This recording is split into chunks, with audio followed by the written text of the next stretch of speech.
Welcome to another installment of Tech Tips with Matt Rothman. We're here live at the Watkins IT studios here in Bethesda, Maryland. Today's guest is Joe Crabtree. Joe's been on the program many times before, and Joe, I want to thank you for coming on the program today. And Joe, I'm pretty ashamed to admit this, but I've been in the IT industry for a long time. I don't know what Web 2.0 is. And if I don't know what Web 2.0 is, I'm sure a great portion of my audience doesn't understand what Web 2.0 is. So please educate us on Web 2.0. Well, Matt, first, thank you for having me again. Always a pleasure to be on the program.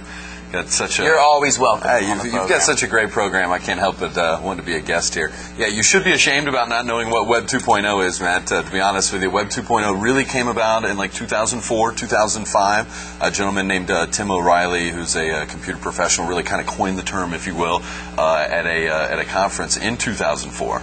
That he was speaking at, and that kind of kicked it off. Web 2.0, really what that means is there was a separation between kind of what the old web, if you will, prior to the time of like 2003, 2.0, and 2.0 was really that next migration into what they wanted the web to be. Prior to really social networking sites, this is prior to blogs, wikis, all of the things that kind of just come instinctively now with sites like Facebook, YouTube, Flickr, Twitter, all of this kind of user interactivity. So all of those sites are Web 2.0. They are Web 2.0. Back in the old days, before all of those sites, really the only reason you had a website was to kind of convey business information, maybe kind of application-based, but it really wasn't organic. It didn't incorporate the user experience, user interactivity, and really social networking is kind of the kind of the derivative or the end result of Web 2.0. A little bit of Web 2.0 also kind of goes to styling. You'll see that websites, if you've seen some of the kind of funky shades and kind of glossy metallic looks, a lot of people consider that Web 2.0 design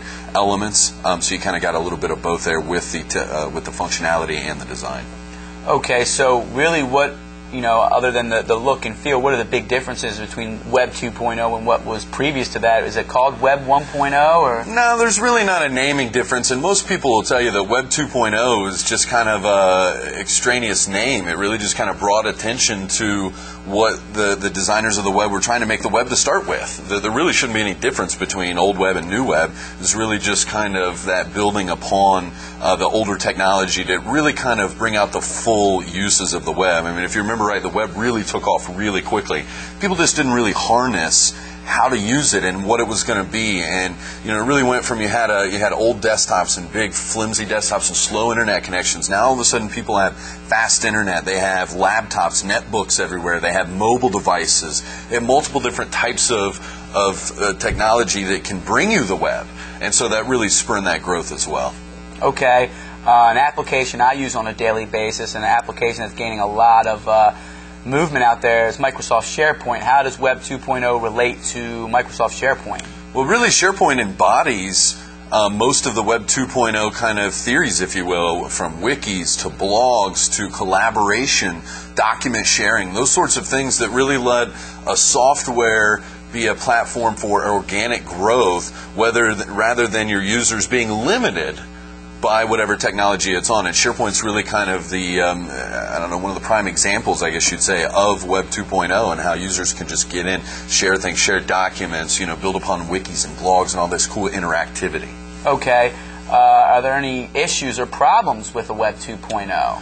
You'll have some critics that'll kind of ding Web 2.0, if you will, that this whole social media has really brought on too much of a user interaction, where your classic journalists or your experts in certain fields look at Wikipedia and they say Wikipedia is just full of mistakes because any old user can go on there, or any Joe Schmo that doesn't know anything about economics can have an economics blog and he can call it whatever he wants, but he's not necessarily an expert. So a lot of the critics will cite those sorts of things and say there's almost too much user-generated giving us too much power to put content out on the web.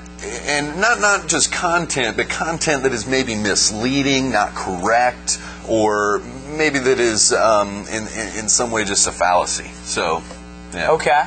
Well, great. Well, Joe, I definitely appreciate you coming on the program today. I know I learned something. I hope the audience learned something about Web 2.0. And before I let you go, every day, we're here in downtown Bethesda. We're part of the same lunch crew, and we're always going out to lunch around here in Bethesda. Give the audience your 3 #1 lunch spots here in Bethesda. All right, Bethesda, let's see. Hard Times Cafe. Wings, Okay, what do you like to get, the wings? Wings and chili. You got to go Black's, best hamburger in Bethesda. Okay. Good burger, and I like Houston's or Woodmont Grill. You know, Okay, so there are the 3, Hard yeah. Times, Black's Bar and Kitchen, and Woodmont Grill, formerly known as Houston's. Got it. Well, Joe, thank you very much. Special thanks to our cameraman, John, or Jonathan Johnson out there. If any of you in the audience would like to be a guest here on Tech Tips, or if you have any technologies that you like featured here, please feel free to contact me. This is Tech Tips with Matt Rothman.